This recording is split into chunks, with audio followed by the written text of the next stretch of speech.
And if we never give our digestive system rest, what happens? If it's like kind of, okay, every 2, 3, 4 hours, there's something we're ingesting. Yeah. And it's always working. What is happening to our gut, our brain, and our body? No, that's a great point. Well, there's lots of things physiologically that go on that are unable to be optimized when we're chronically eating. One example is there's something called the migrating motor complex. It's kind of like the janitor in the gut. It's kind of pushing things along, pushing food along.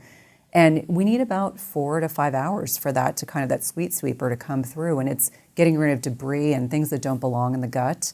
And so if you're eating all the time, it's like your gut just becomes really less optimized. It doesn't get into a position where you're actually be able to take the time to extract all the nutrients. It's almost like it's like, the best example I can give you is my dad likes to fill his tank when he gets to 3/4 of a tank.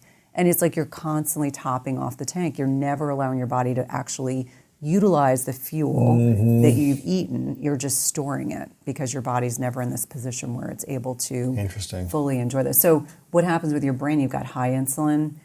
If you've got high blood sugar, you're going to have brain fog. You might get tired. Think about all the people that want to take a nap after a meal. That's not normal. And that's because your body's trying to figure out how to manage this blood sugar response. People will deal with constipation. One of the first things people will say when they're fasting is, oh my gosh, I didn't realize I was meant to have a bowel movement once a day. And it's because they're constipated. Their body's just literally backed up with a backlog of nutrients. Yeah, so it's definitely, there's a lot of things from subtle changes, energy, cognition can be impacted adversely. And just, the other piece of it that I always explain to people is people think it's normal to be bloated. People think it's normal to be constipated. And a lot of it's you're just not allowing your body to be fully optimized. You're not allowing your body to get to a position where it's able to utilize what you fed it. You're just continuing to top off that tank. So how many meals a day should we have? Because Dr. David Sinclair says that he's now been doing kind of a 1 meal a day approach and just having a longer fast almost every day. And he's seeing benefits from that experiment for himself. Should we be doing 2 meals a day? How much time in between our meals where you don't have the top off feeling? What's your beliefs on that? Well, I obviously respect Dr. Sinclair's work enormously, but the longevity researchers, they're not meeting their protein needs. So to me, at a bare minimum, if we're looking at the changes that happen in skeletal muscle with aging and that impacts our insulin sensitivity, I always say at least 2 meals a day. It really depends. I have some very athletic men that can manage to fit it. Right, they need those 3 meals to get at least their boluses of protein in to help ward off sarcopenia, which is this muscle loss with aging. So the right answer is bioindividuality rules. I think most women can get by with 2 meals. I think very active men probably need 3. I'm not a fan of OMAD as a sustaid strategy. What's OMAD? OMAD is 1 Only meal a day. Only 1 meal a day, yeah. Because you just can't hit your protein macros. There's no way. Especially if you're, I'm 6'4", 240 pounds, so I probably need 200 grams of protein a day. Correct. Right? Especially if I'm lifting and running and, physical. Yeah, and I think that's where I always, it's interesting during, the height of like the book launch press that I was doing, I got that question a lot, and I would say, I am not aligned with some of the longevity researchers in the respect that I'm far more concerned about maintaining skeletal muscle than I am worried about restricting calories to a point where you're chronically going to be in a state of not enough ability. Because if you're 60, 70, 80 and you fall and you can't push yourself up, then that's huge. Another issue. Yeah. I mean, so that loss of strength. Yeah, so it's learning how to stay flexible and strong as we age, not just having minimal calories. Right, and I think that's an important distinction because I inherited, I now co-host another podcast, and one of the things that I differentiated with the prior podcast host was I'm not a big fan of OMAD, and let me tell you why. And I said, I'm not saying if you're on vacation, you overate, the next day you're like, I need to get back on track, I'm going to just have 1 meal. But as a sustained strategy, I don't think most men and women are going to be able to get their macros in. And that's a greater concern because I see what starts happening to people when they're less metabolically flexible, when all of a sudden they start becoming more insulin resistant. And the bulk of the population, it's like we have to have those frank conversations to say, as a clinician, we have to do better. And the way we do better is having those frank discussions. You must maintain insulin sensitivity. How much protein should women be having on a daily basis? I would say at a minimum 100 grams. No matter how your size, your age, It's a good benchmark starting point, because Minimum, I find most women are probably eating 40 or 50. And then they're wondering why Right. I can't get gains in the gym. I lost all my muscle strength. What's going on? And I'm like, well, your sex hormones are fluctuating. That's number one. That's contributing. But then you're making it worse, because the best example, like, I love analogies, is like young people's muscle looks like a fillet. Older people's muscle looks like a ribeye. So that fat and that marbling is what starts to change in the muscles themselves. And so, although a ribeye is delicious, we don't want to be a full ribeye, because that's going to make us much less metabolically flexible. Yeah. And so I think that analogy makes people go, oh, yeah, I want to eat a ribeye, I don't want to be a ribeye. Interesting. So 100 grams of protein a day for women on average is a good benchmark. For men, I guess 150 to 200, depending on your size and your... I think that's reasonable. And I think also, like, as an example, like, you are still at a stage where you've got, your testosterone's where it should be. I think most younger men absolutely want to be shooting for more protein. I would say, men 50 and above might need a little bit less, but it probably depends on what they're doing. Sure. In terms of, are you lifting? Are you hitting that muscle protein synthesis, which is certainly really important. What if we're eating the protein, but we're not working out at all? That's a problem. What happens to the body then? Well, I mean, you're still, so muscle loss with aging is a question of if but when. It's going to happen. So sarcopenia is a real thing. There's also, loss of muscle strength, and it goes up by the decade. So if you're looking at the research at a 40-year-old versus a 50-year-old, it starts to accelerate. Unless you're taking like steroids or HGH or some injection to, Right. And a lot of people, I mean, I'll be honest, both men and women can take, we know that there's value in women having progesterone and estrogen and testosterone, if appropriate, as they are going through menopause. And for men in andropause, the number one reason why men have low testosterone in the United States is, insulin resistant and estrogen mimicking chemicals that they're exposed to. So there's so many different factors that contribute, but I always say, strength training should be a bare minimum for everyone. Like a bare minimum. I think that's another thing. Like, people think they can be the cardio bunny forever and they just need to walk. And all those things, HIIT has its place, and walking and flexibility training certainly has its place. But let's be real. Strength training is critically important. Yes. And, we have peak bone and muscle mass in our 20s and 30s. And how many people don't realize that till they're 50? Right. And then they're trying to play catch up. That's very hard to do. Yes. And very painful. Yes. And really to work out at that effort, most people don't understand what that effort requires.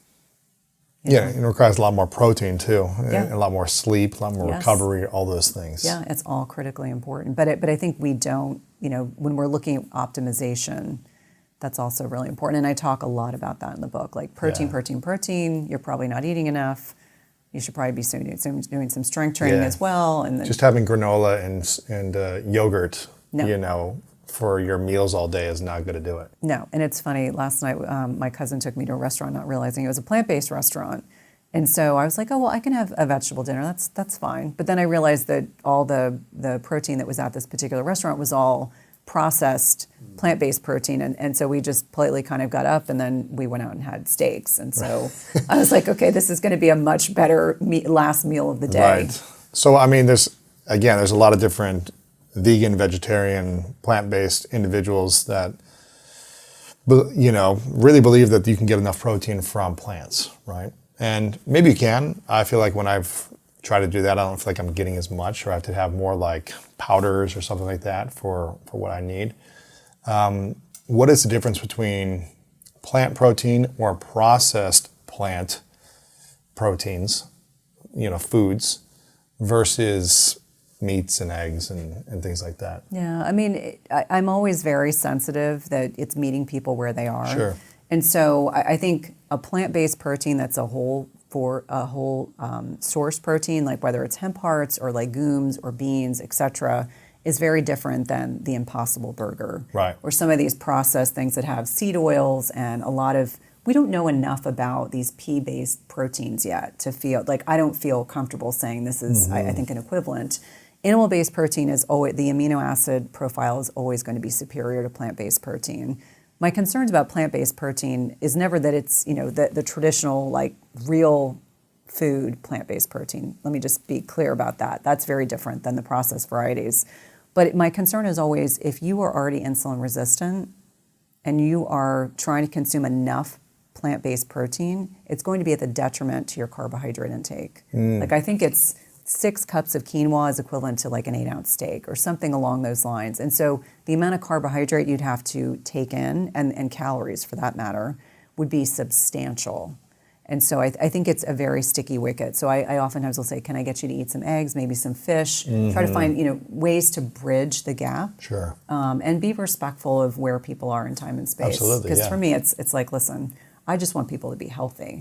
And I want to just meet them where they are and help educate them so that Sure. they can make good decisions.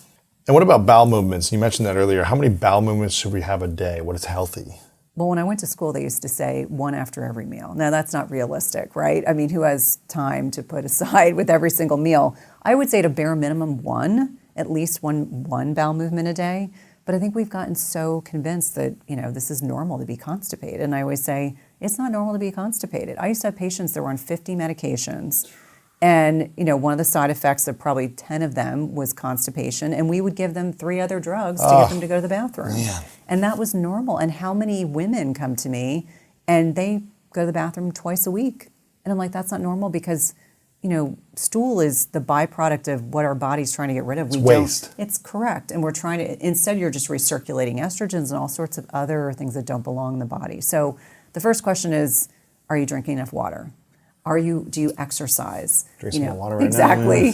now. Exactly. Are you eating some vegetables? It doesn't necessarily have to be Fiber. cooked vegetables, Yeah. right? It's like add in 2 green salads a day. I have this whole hierarchy of things, a tablespoon of fresh ground chia seeds and flax seeds, throw it in a smoothie, throw it on your salad. It'll help you digest better. Yeah. And it's like, other than that, I think about a lot of people don't have a gallbladder or they've got sludgy bile. And so they're not able to break down and emulsify fats properly.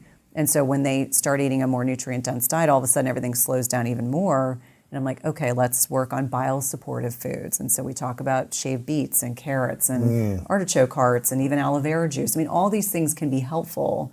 But I always say, listen, it is not normal to be constipated. Right. And if it's a new thing, you need to talk to your healthcare professional. If it's a chronic thing, you don't have to live that way. Got it. So you're supposed to be doing it once a day. At least.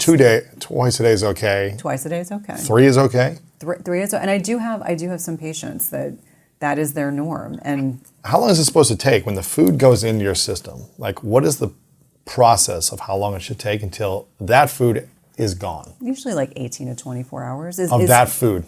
ideally. Because but the I mean, previous meal is coming out after you eat, obviously. right. It's And so not- there's actually bowel motility activation when you eat that it's designed to move things forward. So sometimes when people have their morning coffee or they have their first meal, they feel like they need to go have a bowel movement, and that is a byproduct physiologically. Your body's like, okay, food's coming in, the rest needs to go push out. it out. Right. Interesting. Exactly. So 18 to 20 hours, is that what you 18 said? to 24 hours is about where, and I actually do, in one of my programs, I actually do a corn test. And so they have 2 tablespoons Yeah, of yeah. corn. And See then, when it comes out. Correct. And so they're being their own detective, but anyone that's listening can do that as well. Like a really simple way to see, is it things moving too fast, things moving too slowly? And it's very insightful. I think people just assume whatever is their norm is the norm, and sometimes it's not. So 18 to 24 hours is a healthy bowel movement, right? That's interesting. So should we have like a couple pieces of corn in every meal to see like how? Well, I think you just have to pay attention. Yeah, like of I think course. I forget, like nurses, we talk about poop and bodily functions all the time, so to us there's no stigma. But for a lot of people, they're just uncomfortable talking about what goes on with their bodies. So right. I always say, like, don't be afraid to kind of play a little bit of detective. Sure. And figure out, like, what's normal for you, and is that healthy? So I think we oftentimes don't talk enough about being personally fulfilled, being emotionally fulfilled, being with the person that makes you feel safe and makes you feel appreciated and valued. And so, if you don't have that person right now, that person is out there. I'm here to say, I got married in my 30s, and I remember thinking, it wasn't going to happen because how many times had I been maid of honor in weddings? And I was like, Right. it's not going to happen. And then I met him, and I was like, oh, I understand why I had to wait.